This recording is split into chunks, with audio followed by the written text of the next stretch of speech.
I think that was the bit that was making me the most unhappy. When you are working against your personal values, there's almost no saving in that. I mean, I suppose everybody has their price, but for me, that was probably the thing. I mean, it would be easy for me to say, yes, yes, it'll definitely work out, take that. But I don't.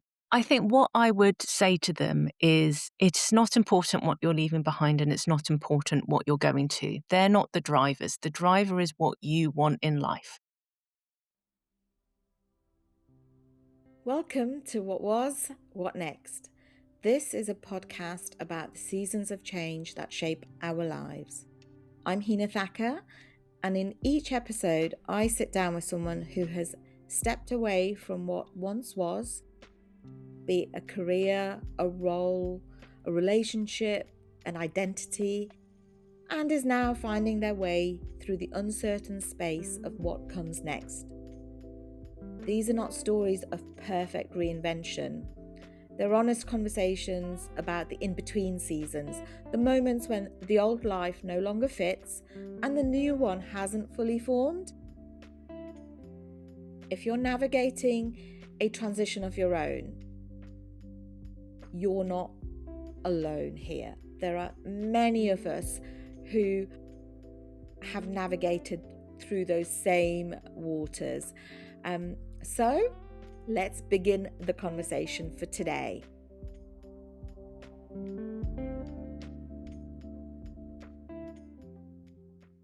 Denise, thank you so much for being willing to have this conversation. For the listener, today I'm joined by somebody who, like many of us, has moved through different seasons in their professional life, maybe personal too. And rather than me reading out a long bio, I'd actually love to just invite you, Denise, to introduce yourself, tell us a little bit about who you are, what you're doing, what kind of season you find yourself in, and we'll just take it from there. So welcome, Denise. Thank you, Hina, and I'm really excited to be part of your conversation today.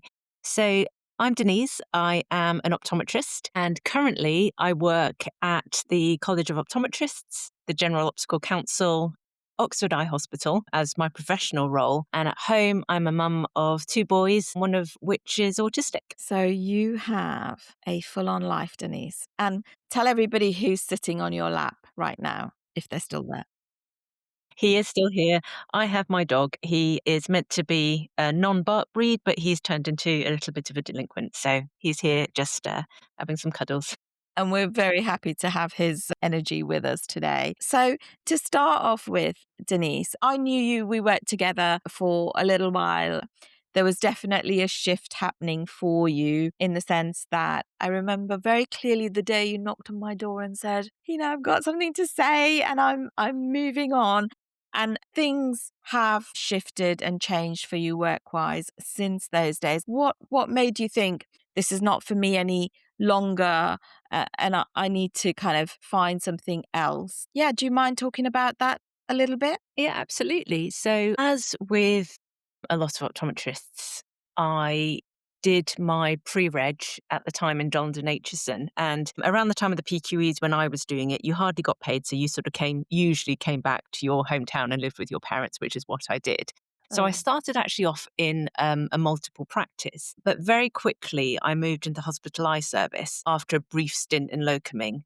And I did enjoy it. It was different in that you were sort of part of a bigger team. You worked very closely with your colleagues, whilst in primary care, I was finding that it was very much sort of me in a dark room on my own. And that was great. And I was very young when I moved into the hospital. I think I'd been in my career maybe 1 or 2 years and hadn't got any experience at all. Our department was very, I guess, informal is the right way to say it. We didn't necessarily follow all the processes, but at the time it was a small team and it worked for us. And I was at that hospital for, I think 15 years. And for many years, it just kind of ticked along at the same. But then as the department got bigger, as optometrists became more important in eye care, roles expanded and the department expanded and everything changed. At about, I guess, 10 or so years in, maybe just slightly less, I took on a management role. And that was a bit of a baptism of fire because for those of people who know the NHS, you don't necessarily have an awful lot of management training when you become a manager. You're kind of thrown into it at the deep end. Yes, there are things that you can do, but it tends to be after you've become a manager, do you get the training. Mm. So it was very much learning on the job, very much just following by example, I suppose. And I guess as clinicians, and certainly in my degree, I don't know if yours is the same, Hina, management really wasn't a big part of learning to be an optometrist. So that was interesting. And actually I really enjoyed it. And the more I looked into the management side of it, and particularly the leadership and the empowering staff, that was what I was finding was driving me. And then I guess when you have a passion, you look more into it. I realized that the informal style of management and the very not necessarily process led. I mean, I'm not a big fan of processes, but they are there for a reason. I think that is when it sort of really began to start jarring with my values. I know what that means, but I'm interested in what were you feeling? Like, what was going on for you? What were you feeling when you were going into work, when you were being asked to do stuff and it jarred? What were you feeling? What were the It telltale was signs? It just started with you were just unhappy and you were very aware that what you were being asked to do in certain situations was just not the right thing to do. And when you felt, and then I felt that I wasn't able to show the integrity I wanted to because this is what I wasn't asked to do. And then when you try to show this is the processes, these are here for a reason, because they hadn't really been used before. I guess it was met with some resistance, and then you're in a real dilemma, really, of what one part of you is telling you this is not the right thing to do, but then the other part of you, the practical part of you, says, no, in this department we have to do it like this. And I think having that conflict, that's how it started. Denise, was that so when you were feeling like this and there was this conflict going on inside of you, um, did you have somebody that you could talk to? How did you resolve that conflict into a decision that the role wasn't for you? So I think it started with I moved away from the core team a little bit, not necessarily actively, but we were fortunate with ophthalmology having different departments. I could sit a little bit more in a different one, sort of slightly away from the core. And Mm. that helped a lot because they shared a lot of the same values as me. And so for quite a while, I got some energy from there. But it was then finding that you really couldn't do both. You had to toe the line or it just wasn't working. So I think at that point, I realized I need to start thinking about something else. But this is where I'd worked pretty much my whole career. I didn't know anything else. I didn't know what I wanted. I I was scared, and I think that's probably where it is. And I was thinking it's probably just going to be like this in other places. But I started looking, and then I got really fortunate that I got my role at the college. I mean, Denise, sense, rightly or wrongly, like you went from, yes, I moved away from the core team, um, and you started looking at what else was around and you got your role at the college. I was scared. So that's kind of the space of the what ifs. What if I do this and it doesn't work out? Or, what if I make a mistake career wise? There's a lot of what ifs in that space. And I just wonder if you're comfortable with it. What kind of what ifs were going on, if you like, for you between I'm going to leave? Hmm. That is the scary place. That is the place that people find that they feel quite lonely in that space. So I'm just wondering, is there anything that helped you? Is there anything that you're happy to share about what was going on for you between when you left and the role that you found at the college? Yeah, there was a lot of things I did like about my role. I loved some of my colleagues. Some of my colleagues are still probably some of my closest friends. I didn't want to lead them. I mean, that they were the reason why I went to work every day because they were an amazing support. I felt that there was so much more I could do for that department and in that department.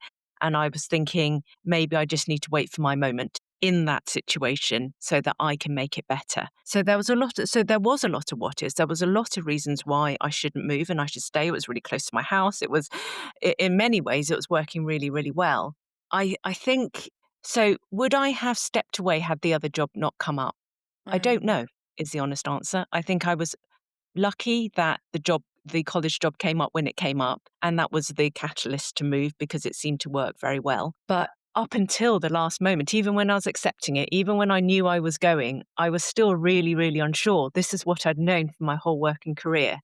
In some ways, I felt I had some unfinished business there, and I was comfortable. I was safe. It wasn't difficult for me. It was well within my comfort zone. And I guess for me, the question was asking, is it worth the change? Am I that unhappy? Can I move? And I think, well, there's a couple of reasons. Pay was one of the reasons. Being able to work from home was another reason. So there's lots of practical reasons why I think I was able to convince myself that this was the reason to go. But it's not until actually after I left did I really truly appreciate what the right decision it was. That's it, isn't it?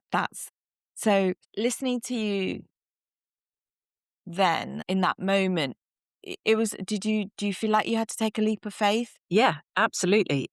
I needed in my head something very tangible to hang on to, i.e., if I write my pros and cons list, the pros would Mm. massively outweigh the cons. Yeah. But it's very difficult to put anything tangible on culture, on values, on your day to day happiness. They're not something you can score. And that's not something when you're moving to a new role that you know the answers to. Whilst you do know the answers to, the salary is higher, the Right. working hours are better. These are things that you can put a value on. But on the other hand, often those tangible things aren't the things that you need to change and are going to be Mm. mean the most to you, I suppose. Yeah. Yeah. Gosh, Denise, I don't think I've said this. Well, we've not had this type of conversation before, but when I think about all the people that I know, I think if somebody poked me in the middle of the night and woke me up in shock and said, "Who is somebody that you know has a strong sense of value?" I think I would say you, to be honest. So Oh, I really think I would. The culture and values fit is just as important, isn't it, as the pay and other working conditions. And that's the bit that we sometimes don't know how to articulate. yes. And I think that was the bit that was making me the most unhappy. When you are working against your personal values, there's almost no saving in that. I mean, I suppose everybody has their price, but for me, that was probably the thing. And I remember asking when I was interviewing for my new job, and they say at the end, "Oh, do you have any questions?" I think the question I asked was to the people, well, what personal values do you bring to the Mm. organization that you hold true, that are important to you? Which I think they thought was slightly strange. But that was my way, I think, of trying to get a real sense of who these people are, what drives them, what gets them out of bed every day. Yeah. And Denise, looking back now, what do you think that season, the what if season that you were sitting in, on reflection, what do you think it was really asking of you? I think it was asking me what is important to you. I think different people are driven by different things, and that is absolutely fine. Some people are driven by prestige, by money, by how convenient it is, whilst other people are driven by different things. And it's personal, it's not something that you can control necessarily. And it just really made me look at what is it that I'm wanting for life. For me, certainly after I had my children, who are one of them's not even a child anymore, but having had the children, I think that's when the shift really came. It became very much about what do I want to be able to look them in the eye and say that who I am or what I'm doing and why I'm doing it. And I hadn't probably realized it, but I think it's at that point when I was trying to get the balance between what I wanted for me at home and what I wanted for me at work. And that's when the shift slowly started happening until it came to the head when I did make the change. Yeah, I can imagine it was definitely a moment. So, when having made the decision, made the change, what did that change inside you, Denise? It wasn't a one moment, and I think it took a long time. I Mm. went through what I would describe as, I think, almost a period of mourning. As I said, I loved my colleagues. I loved one of the departments there. I would have been more than happy to stay there, and it was still grieving that loss. When people talked about it, I still thought about it and thought, oh, I really miss it. I really miss it. But that was just a small part of it. And it took me quite a long time to let that go. And I don't know whether that's true of normal people or just me, but That's what I felt. Having been out of it now for nearly 5 years, I think, I know that I am happier with myself. And I think that's the big thing. I don't go into work and feel that conflict that I felt before. And to me, that's huge. I go in knowing that my new place of work, we're much more aligned in terms of values. We are much more on the same page in terms of what we want. And yes, although, as I said, I hate processes a lot of the time, and sometimes things can be a little bit too process led, knowing that it is fair and transparent. And they were the things that I was holding very true to me and very important to me. And I think that it's given me much more of a sense of contentment. So I am able to work on aspects of my job because I'm not having to fight against just showing up every day. Yeah, that. So actually, what I'm hearing is it's almost, what your new place of work, what the college is offering you, the environment is contributing, right? So it's so important that when you move on to the next thing, it kind of the frequency, the vibe is something that you will thrive in. hmm And it's about also, now we're talking, and again, I hadn't really particularly thought about it before or necessarily been asked the questions. Where I have always felt most comfortable is A, where the values is right, but B, when you can, it's going to sound like a complete cliche, Hina, but when you can really be yourself at work. Okay. So there were teams, as I said, where I worked before, where absolutely I could, and it was great. And you felt really connected. But here, having such a great team and being able to truly bring your whole self in, I suppose, I think that again takes a lot of pressure off. It almost then, for me, doesn't really matter what the work is. I'm quite happy to do it because the work is, I guess for me, the work is secondary and it's the culture and the people and all of that. That is the primary drive for me. Yeah, yeah. I just think when you're in a role, Denise, where you are responsible and have a role where you're making decisions to do with patients and patient welfare and your community that you serve with the college as well, all the optometrists that you serve in your role there. I just think what you said, bringing your whole self to work, yes, you're happy, and that is so important.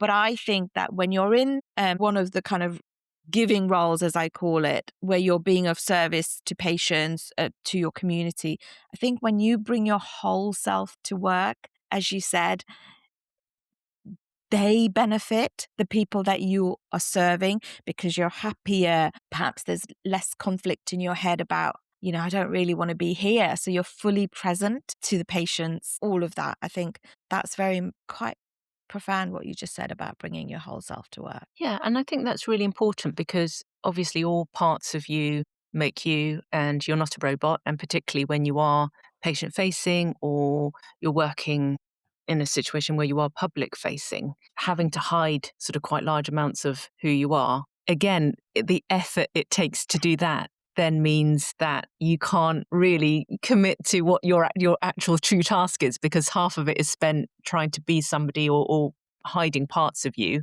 that you really are. Yeah, that's it's Denise, when you left, you said you grieved and almost had a period of mourning because you'd been there for such a long time. As one of the people that was left behind, I grieve for you going, but listening to you today, and as I said, we've never had this kind of conversation. It makes me also think about the fact that when you're at work, people come and go. Um, and it should always be about them and never about you that's left behind. But seeing how much of a difference being brave enough and courageous enough to take that leap and say that your happiness also matters. Mm. I It was all the grieving that I did when you left. It was all worth it, Denise, listening to you now. So, but if somebody else that is listening right now is in that season of transition, is going through the what ifs where things don't make sense. Maybe they're questioning their decision. What would you want them to know? I guess, I mean, it would be easy for me to say, yes, it'll definitely work out, take the, but I don't, I think what I would say to them is it's not important what you're leaving behind and it's not important what you're going to. They're not the drivers. The driver is what you want in life. Well, for me, I worked full time. I worked full time then. I spent so much of my time at work and when you're not happy at work or when it's not working for you, then it impacts on everything. And I look back now and I think all of those lost years I spent when I was really quite unwell with work related stress, that really wasn't worth it. There was nothing that is worth your own sanity and your happiness. If you are unhappy, you have to move on. And yes, it could be worse, but then you make another change. And then there are two things that you know don't work for you. I think probably I was fortunate in that I think I realized what the sort of thing I needed to move to. And I think when you're in that transition period, the what if transition, it is instead of thinking about, okay, what am I leaving behind? What am I going to? Is thinking, okay, what am I wanting from this change? What is it that is going to make the biggest difference to me? And I Mm. think that is the sort of questions you should be asking in those periods. Amazing. Thank you for that. I think that will definitely be a place that a lot of people will land at. So your input and your insight will definitely help. Denise, how, because again, you'd been there for many years. It's almost all you knew, as you said. Mm. Often there's not just us that we're thinking about. There's family members, there's sometimes, in some cases, there's parents, there's partners, there's husbands, wives. How did people kind of react to you wanting to make a change and go from this? I think you described it as, a space that was comfortable and safe. Mm. Well, maybe it wasn't so safe because you weren't happy, but others, it looked like it was a Yeah. comfortable space. Can you touch on that a little bit? I think it was a surprise. I remember telling my parents, and they couldn't understand why I was making the move. I think they thought that I would probably just slowly move up the chain, so to speak, at where I was before, and they were just sort of waiting for that to happen. Not that they were bragging about it, but I think it is something that they could understand. And then I was moving to another role, which they did not understand. They didn't know what it was. They didn't really see an obvious route for progression. And I think that worried them a little bit. But for me, it was never about that.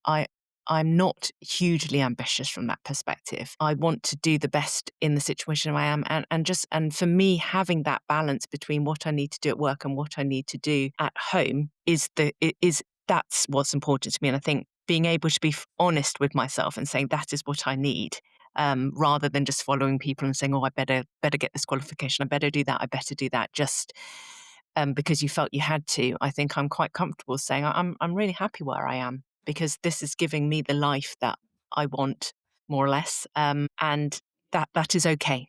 And I think it's saying to yourself that this is okay. That this is okay. That you don't have to keep pushing, pushing, pushing. You can just work on making yourself happy. Yeah. And Denise, thank you for saying that because I think that's such an important thing to come to terms with in your own mind, that you love your parents, you love all of the other people that are in your life, but you're the one that's living that life. Hmm. You know, um, we're often taught not to be selfish, to think about everybody else. And I think by deciding that we need to be happy, I think when we make that decision, actually, it does impact the people that are in our lives, and eventually in a good way, because if we're happy, then that's what would make our parents happy as well. It's just that they don't know that at the time. They're in that what if as well when you decide to change. So thank you for that. I assume that they are very happy now, Denise. Yeah, I think they're just glad that I'm happy. I think though they didn't necessarily know the full story of what was going on, Mm. I think they knew it was making me very stressed. And now they can see that work doesn't make me stressed. I mean, it's obviously there's stresses in different ways, but certainly not that soul destroying unhappiness that I had before. Yeah. And is there a what next, or are you kind of content where you are for the moment? So what I was thinking about this earlier, it's there isn't necessarily anything that I think, right, this is going to be my next goal, my next goal. I think I've been really fortunate that more recently, and perhaps because I'm more comfortable and know who I want to be, that the opportunities have come. I've done some great work with Women in Vision. I've done some great work with different organizations that have just grown up. It's not something I particularly looked for. The opportunities had then presented myself. And then you realize, oh, you know what? I really enjoy advocating for the neurodiverse, for instance. And then once you've Mm. done one, then more opportunities come. And I found that that is the way that I'm enjoying my life at the moment is just following my passions and my interests. Amazing. So if there's a listener that has just been really moved by what you've said, is there a way to follow your works, see what you're up to? I'm pretty active on LinkedIn. That's probably where you'll find most of it, although Yep. less recently, just I guess with time. So that's probably the best place. It's just Denise Voon on LinkedIn. And thank you for that. Denise, thank you for being willing to really step into this conversation. They're not always easy spaces to articulate, and I just want to salute your openness because I think it will offer something meaningful to somebody that you may never meet, Denise. Yeah, You that's know? true. And I've had mentees in my life, and I think one of the first things I ask them is what drives you? What drives you? And I think that is something that I would like people to just go away and think about if they're struggling. Yeah, and that's a fantastic note to leave the conversation, to give them that little nugget to sit with. So thank you again, Denise, and I look forward to speaking to you soon again. Yeah, definitely. Thank you very much for the opportunity. Thank you so much for listening to What Was, What Next. Every story that we share here is a reminder that life moves in seasons and that the space between what was and what comes next is not a failure, but part of the journey. So if this conversation resonated with you, please do share it with someone who might need to hear it as well. Until next time, take care of yourselves in whatever season you're in. And remember, the season that makes no sense today may be the one that shapes the future for you. So embrace it in all its glory. Till next time.